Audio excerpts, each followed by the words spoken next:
Supreme কোর্টে পিছিয়ে গেল আইপ্যাক মামলার শুনানি। আইপ্যাক মামলার শুনানির দিন ধার্য হলেও বিচারপতি প্রশান্ত কিশোরের বেঞ্চ জানিয়ে দিল এই মামলার শুনানি হবে আগামী 18ই আগস্ট। 18ই আগস্ট এই মামলায় কেন্দ্রের পক্ষের আইনজীবীরা তাদের বিষয়টি তুলে ধরবেন।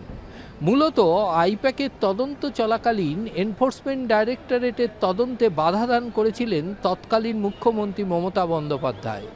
এমনটাই অভিযোগ নিয়ে আদালতের দ্বারস্থ হয় এনফোর্সমেন্ট ডাইরেক্টরেট। পাশাপাশি তদন্তকারী অফিসারদের বিরুদ্ধে যে থানায় অভিযোগ দায়ের হয়েছিল সেই এফআইআরের খারিজ চেয়ে সুপ্রিম কোর্টে মামলা দায়ের করে এনফোর্সমেন্ট ডাইরেক্টরেট। এই দুটি মামলার শুনানি কিন্তু হয়েছে সুপ্রিম কোর্টে এবং মামলা দুটি বিচারাধীন রয়েছে। মামলার পরবর্তী শুনানি আগামী 18ই আগস্ট। ক্যামেরায় অরিন্দম ভদ্রের সঙ্গে পীযূষ কান্তি নাগ, কলকাতা টিভি।